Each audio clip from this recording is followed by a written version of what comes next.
ಕೆಲವು ಸೆಕೆಂಡುಗಳಲ್ಲಿ ನಮ್ಮ ಇವತ್ತಿನ ನಾಟಕ ಜೋಡಿ ಮರೆಯ ಪುಟ್ಟ ಇದಕ್ಕೆ ಹೇಳೋದು ಆತ್ರ ಮಾಡೋನಿಗೆ ಬುದ್ಧಿ ಮಂಕು ಅಂತ. ಸಾಕು ಸುಮ್ಮನೆ ಬುದ್ಧಿ ಮಂಕಾದ್ರೆ ಬುದ್ಧಿ ಡೊಂಕು ಅಲ್ಲ ಅಂತದ್ದೇನಾಯ್ತೀಗ? ಕ್ಷಮಿಸಬೇಕು ಪ್ರೇಕ್ಷಕ ಮಹಾಶಯರೇ ಮತ್ತು ಮಹಿಳೆಯರೇ, ಈ ನಮ್ಮ ಪುಟ್ಟ ಆತರದಲ್ಲಿ ನಿಮ್ಮನ್ನೆಲ್ಲ ಮರೆತೇ ಬಿಟ್ಟ. ಬರೇ ಪುಟಾಣಿಗಳಿಗೆ ಮಾತ್ರ ಸ್ವಾಗತ ಎಂತಂದ.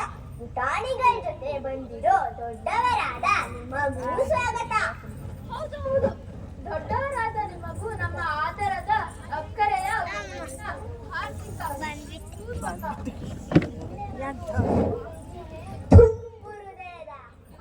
ದೊಡ್ಡವರಿಗೂ ನಮ್ಮ ಹೃದಯದ ಸ್ವಾಗತ ಸ್ವಾಗತ. ನಾವು ಇವತ್ತೊಂದು ಮಕ್ಕಳ ನಾಟಕ ಮಾಡಬೇಕು ಅಂತ ಇದ್ವಿ. ಅದಕ್ಕೆ ಮಾತ್ರ ಬರುತ್ತಾರೆ ಅನ್ಕೊಂಡಿದ್ದೆ.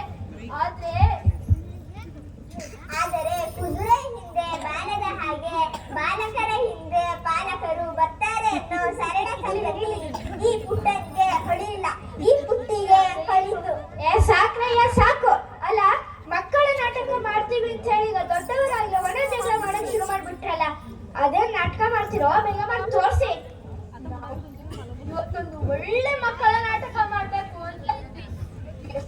ಒಳ್ಳೆ ನಾಟಕ ಅಂದ್ರೆ ಇಷ್ಟು ಒಳ್ಳೆ ನಾಟಕ ಅಂದ್ರೆ ಅದರಲ್ಲಿ ಕುಣಿತ ಇರ್ಬೇಕು, ಹಾಡು ಇರ್ಬೇಕು, ಅರಮನೆ ಇರಬೇಕು, ಕಾಡು ಇರಬೇಕು, ರಾಜ ಇರಬೇಕು, ರಾಣಿನೂ ಇರಬೇಕು, ಪಿಶಾಚಿನೂ ಇರಬೇಕು, ಪ್ರಾಣಿನೂ ಇರಬೇಕು. ಬೇಕು ಬೇಕು ಅನ್ನೋದಕ್ಕೂ ಬೇಕಿರ್ಬೇಕು. ನಾನು ಏನ್ ಹೇಳ್ತಾ ಇದ್ದೆ ಅನ್ನೋದು ಈ ತಲೆಬುಡಲ್ಲಿ ಜ್ಞಾಪ ಇರ್ಬೇಕು. ಅದೇ ಮಕ್ಕಳ ನಾಟಕ ಹೇಗಿರ್ಬೇಕು ಅಂತ ಮಾತಾಡ್ತಾ ಇದ್ವಿ. ಹೊಸ ಮಕ್ಕಳ ನಾಟಕ ಬರ್ಕೊಡಿ ಅಂತ ಎಷ್ಟೋ ಜನ ನಾಟಕಗಾರರ ಹತ್ರ ಹೋಗಿ ಬೇಡ್ಕೊಂಡ್ವಿ. ಆದ್ರೆ ಅವರೆಲ್ಲ ನಮ್ಗೆ ಬಿಡುವಿಲ್ಲ, ಹೋಗ್ರಯ್ಯ ಅಂದ್ಬಿಟ್ರು. ಅದಕ್ಕ ನಾಡಿದ್ದೆ ಮಾಡಿ ಮಾಡಿ ನಮ್ಗಂತೂ ಬೇಸರ ಆಗೋಗಿದೆ. ನೋಡಿದ್ದೆ ನೋಡಿ ನಮ್ಗಂತೂ ಬೇಸರ ಆಗ್ಬಿಟ್ಟಿದೆ. ಆದ್ದರಿಂದ ಪ್ರಿಯ ಪ್ರೇಕ್ಷಕರೇ, ಇವತ್ತು ನಾವು ನಾಟಕ ಮಾಡೋದಿಲ್ಲ, ಎಲ್ಲ ಮನೆ ಹೋಗಿ ಅಂತ ಅಂತೀರಂಡು. ಹಾಗೆ ಹೇಳಕ್ಕಾಗುತ್ತಾ? ನಾಟಕ ಇದೆ ಬನ್ನಿ ಅಂತ ಆಶ್ವಾಸನೆ ಕೊಟ್ಟು ಈಗ ನಾಟಕ ಇಲ್ಲ ಹೋಗಿ ಅಂತ ನಾನು ಹೇಳೋದಿಲ್ಲ. ನಾವಿನ್ನು ಅಷ್ಟು ದೊಡ್ಡ ಸುಳ್ಳು ಹೇಳುವಷ್ಟು ದೊಡ್ಡವರಾಗಿಲ್ಲ. ನಾವು ನಾಟಕಗಾರರ ಮುಲಾಜೆ ಬೇಡ ಅಂತ ಒಂದು ಬೇರೆ ಉಪಾಯ ಮಾಡಿದ್ದೀವಿ. ನಮ್ಮ ಹತ್ರ ಕತೆ ಹೇಳೋ ಕಂಪ್ಯೂಟರ್ ಇದೆ. ಅದು ಕತೆ ಹೇಳ್ತಾ ಇದ್ರೆ ನಾಟಕನೇ ನೋಡ್ತಿದೀವೇನೋ ಅನ್ಸುತ್ತೆ. ಹಾಗಾದ್ರೆ ಅದೆಂತ ಕಂಪ್ಯೂಟರ್ ಅಪ್ಪ? ಅಮೆರಿಕದೋ, ಜರ್ಮನಿದೋ, ಜಪಾನಿಂದೋ? ಅದು ಅಪ್ಪಟ ಭಾರತೀಯ ಕಂಪ್ಯೂಟರ್, ಜೀವಂತ ಕಂಪ್ಯೂಟರ್. ಎಲ್ಲಿದೆಯಪ್ಪ ಅದು? ಬೇಗ ತಂದ್ಬಿಡಿ. ಹಾ ಸರಿ, ಕಣ್ಮುಚ್ಚಿ. ಹಾಂ ಹೀಂ ಹೋಂ ಚೂ ಮಂತ್ರ ಕಾಳಿ. ಓ ಅಜ್ಜಿ. ಟೊಯ್ ಟೊಯ್ ಟೊಯ್ ಗಿಲಿ ಗಿಲಿ ಗಿಲಿ ಗಿಲಿ ಗಿಲಿ ಗಿಲಿ ಗಿಲಿ ಟೊಯ್ ಟೊಯ್ ಟೊಯ್ ಟೊಯ್ ಗಿಲಿ ಗಿಲಿ ಗಿಲಿ ಗಿಲಿ ಗಿಲಿ ಗಿಲಿ ಟೊಯ್ ಟೊಯ್ ಟೊಯ್ ಟೊಯ್ ಗಿಲಿ ಗಿಲಿ ಗಿಲಿ ಗಿಲಿ ಗಿಲಿ ಗಿಲಿ ಗಿಲಿ. ಅಜ್ಜಿ ಅಜ್ಜಿ ಕತೆ ಹೇಳ. ಅಜ್ಜಿ ಅಜ್ಜಿ ಕತೆ ಹೇಳ. ಅಜ್ಜಿ ಅಜ್ಜಿ ಕತೆ ಹೇಳ.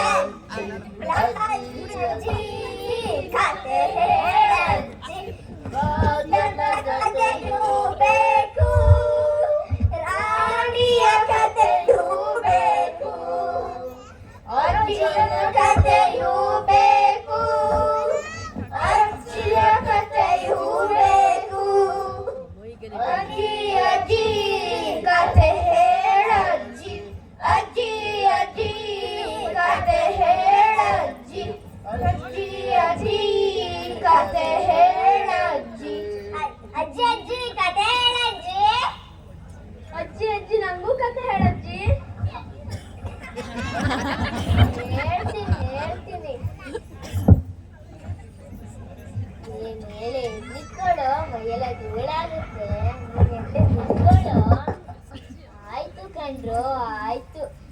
ಶಿವ ಅಂತ ಬತ್ತಿ ಹೊಸತಿದ್ ನನ್ನ ಈ ಮಕ್ಕಳು ಇಲ್ಲಿಗೆ ಎಳ್ಕೊ ಬಂದು ಕತೆ ಹೇಳು ಅಂತ ನನ್ ಪ್ರಾಣ ತಿಂತಿದ್ದಾರೆ. ನಿನ್ನ ಪ್ರಾಣ ತಿಂತಿಲ್ಲ ಅಜ್ಜಿ, ಕೊಡು ಅದನ್ನೇ ತಿಂತೀವಿ. ತರಲೆ ಮಾಡ್ಬೇಡ. ಮಕ್ಕಳಿಗೆ ಕತೆ ಹೇಳೋದು ಅಂದ್ರೆ ನಂಗೂ ಇಷ್ಟ. ಮನೆ ಒಳಗೆ ಕೂತು ಎಷ್ಟು ಬೇಕಾದ್ರೂ ಕತೆ ಹೇಳ್ತೀನಿ. ಆದ್ರೆ ಇಷ್ಟು ದೊಡ್ಡ ಸಭೆ ಮುಂದೆ ನಿಂತು ಕತೆ ಹೇಳ್ಬೇಕು ಅಂತಂದ್ರೆ ಯಾಕೋ ಒಂಥರ. ಅಜ್ಜಿ ನಾಚಿಕೆ ಆಗುತ್ತಾ? ಭಯನಾ? ಅಯ್ಯೋ ಹೆದ್ರಕ್ಕೆ. ಒಬ್ರು ಭಯ ಅಲ್ಲ, ನಾಚಿಕೆ ಆಗುತ್ತೆ. ಹೆಂಗಸು ಅಂತ ಜೀವನ ಇಡೀ ಮನೆಯೊಳಗೆ ಇದ್ದು ಈಗ ಆಮೇಲೆ ನಿಮ್ಮೆದುರು ನಿಲ್ಲಬೇಕು ಅಂತಂದ್ರೆ ಯಾಕೋ ಒಂಥರ ಸಂಕೋಚ. ಆದ್ರೆ ಏನ್ ಮಾಡೋದು, ಕತೆ ಹೇಳಲಿಲ್ಲ ಅಂದ್ರೆ ಈ ಮಕ್ಕಳು ಬಿಡೋದಿಲ್ಲ. ನಮ್ಮಪ್ಪ ನನಗೂ ಬಿಡೋದಿಲ್ಲ, ನಮ್ಮಮ್ಮ ನನಗೂ ಬಿಡೋದಿಲ್ಲ. ಹೋಗ್ರೋ, ನಿಮ್ಮ ಅಜ್ಜನ ಹತ್ರ ಕತೆ ಹೇಳಲಿಕ್ಕೆ ಹೇಳಿ ಅಂತಂದ್ರೆ ಕತೆ ಹೇಳೋದು ಅಜ್ಜಿ ಕೆಲಸ, ಇಸ್ಪೀಟ್ ಆಡೋದು ಅಜ್ಜನ ಕೆಲಸ. ಬರೇ ಉದ್ದಾಗಿಂದ ಹೀಗೇ ಆಗೋಯ್ತು. ಒಂದ್ ಕಣ್ಣಿಗೆ ಬೆಣ್ಣೆ, ಒಂದ್ ಕಣ್ಣಿಗೆ ಸುಣ್ಣ. ಹೆಣ್ಣಿನ ಬಾಳು ಬಾಳೆಲ್ಲ ಗೋಳು. ಅಜ್ಜಿ ಅಜ್ಜಿ ಹಾಡಲ್ಲ ಅಜ್ಜಿ, ಕತೆ ಹೇಳು. ಈಗ್ಲೇ ಕತೆ ಹೇಳ್ತೀನಿ, ಆದ್ರೆ ಸರಿಯಲ್ಲ ಕೂತ್ಕೊಳ್ಳಿ. ಆದ್ರೆ ಒಂದೇ ಒಂದು ಕತೆ. ಏನು?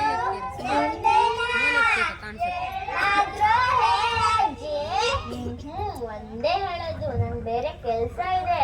ಸರಿ, ಹಾಗಾದ್ರೆ ದೊಡ್ಡ ಕತೆ ಹೇಳ್ಬೇಕು. ನಾನೊಂದು ಊರಿನಲ್ಲಿ ಒಬ್ಬ ರಾಜ ಇದ್ದ. ಬರೇ ರಾಜ ಅಲ್ಲ, ಮೂರ್ಖ ರಾಜ. ಅವನ ಹೆಸರು ಪುರುಷ ಸಿಂಹ ಮಹಾರಾಜ ಅಂತ. ಅವನಿಗೆ ಒಬ್ಬಳು ಸುಂದರ